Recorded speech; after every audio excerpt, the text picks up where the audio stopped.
گزارش کروں گا کہ ٹی وی ون والے مبشر لطفان صاحب آپ نواز شریف صاحب کو بلائیے. جی بالکل اگر آئیں تو. مسلم لیگ آپ کے چودھری برادران کو بلائیے. آپ والوں کو بلائیے اور ان سے کہیے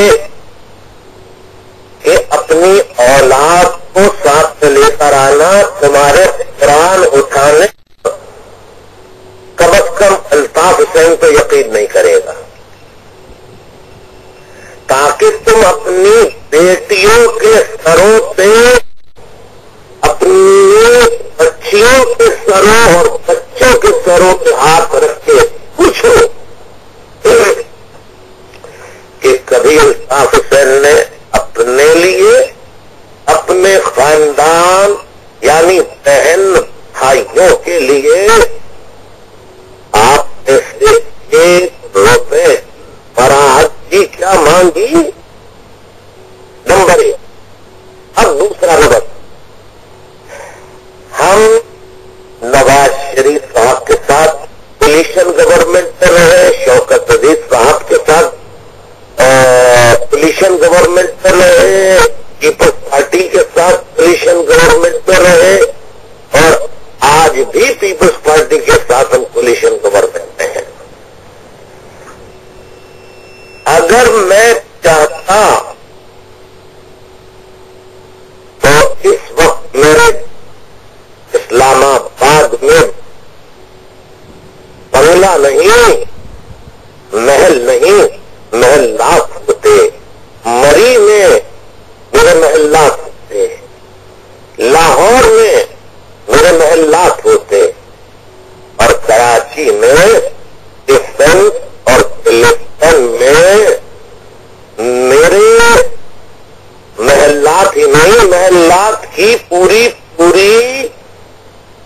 روز ہوتی، یعنی پوری گلیاں ہوتی میری.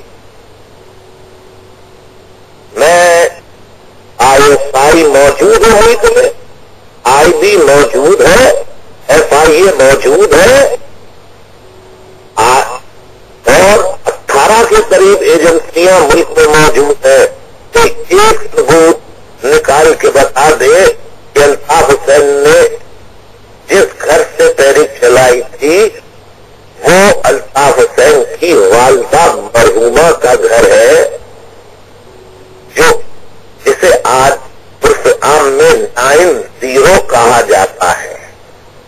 کل بھی وہی تھا میرا رہنے دان میں. اگر کوئی ایجنسی نکال کے دکھا دے کہ میرا پورے پاکستان میں زمین کا 1 گز ٹکڑا بھی ہے، کیوں کہ میری سیاست کا مقصد عوام کی خدمت کرنا اور 98% غریب مظلوم عوام کی حکمرانی قائم کرنا ہے.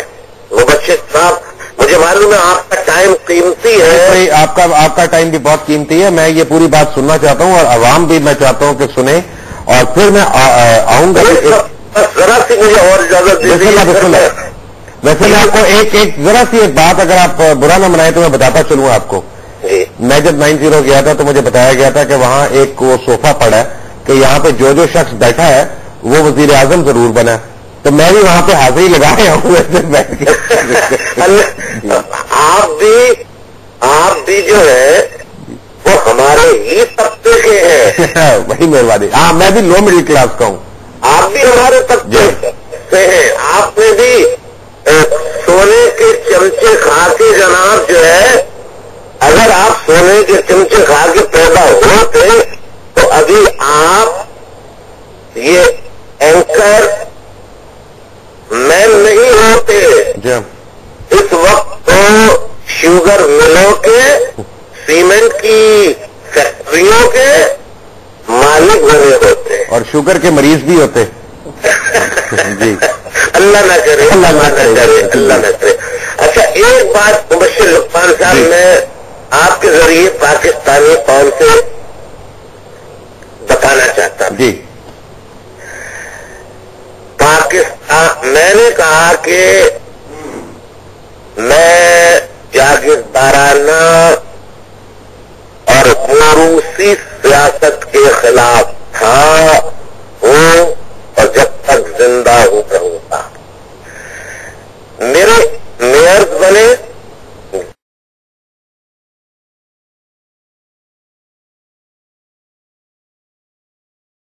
میئرز بنے، منسٹرز بنے، فیڈرل بنے، پروونشل بنے.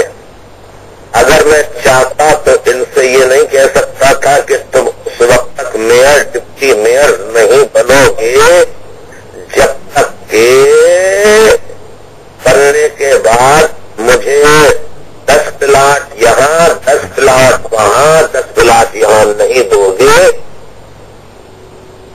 تو کون منع کر سکتا تھا؟ صحیح بات. لیکن میں نے اسمبلیوں میں جنہیں بھیجا، قومی اسمبلیوں میں، صوبائی اسمبلیوں میں، ایم کیو ایم میں، سینٹ میں، خدا اور اس کا رسول بہتر جانتا ہے، بلکہ آپ سارے M L A, M P A اور منسٹر، سارے M L A, M P A اور سینیٹرز کو اپنے پروگرام میں بلا کے ان کے آگے قرآن مجید رکھیے اور ان سے کہیے کہ تم نے ایک ٹیلی پائی خرچ کی الیکشن میں، سارا خرچہ ایم کیو ایم پارٹی نے اٹھایا، عوام نے اٹھایا، اور ان میں سے کوئی ایک بھی اس پوزیشن میں نہیں تھا کہ وہ 4 بینر تو کجا 1 بینر بھی بنا سکتا اپنے الیکشن مہم کا. ہاں، ان کے اندر صلاحیت تھی، ایمانداری تھی، پڑھے لکھے لوگ تھے، نوجوان تھے. میں نے صرف میرٹ کو سامنے رکھا اور کردار کی بنیاد پر ساتھیوں کے مشورے جب آئے کہ میرٹ پر، کیونکہ ہمارے یہاں جمہوریت کا اتنا لمبا طریقہ ہے جو کسی پارٹی میں رائج نہیں ہے کہ پہلے یونٹ کی سطح، پھر سیکٹر کی سطح، پھر زون کی سطح، پھر رابطہ کمیٹی وہ فیصلہ کرتی اور پھر جو لسٹ اور میرٹ تیار میرٹ کی بنیاد پہ کرتی. اس کے بعد پھر میں ان کے ریکمنڈیشن جو ہے صرف جانچنے کے لیے ان کے انٹرویوز خالی کر لیا کرتا تاکہ کوئی بے ایمان کے بعد آدمی نہ پہنچے.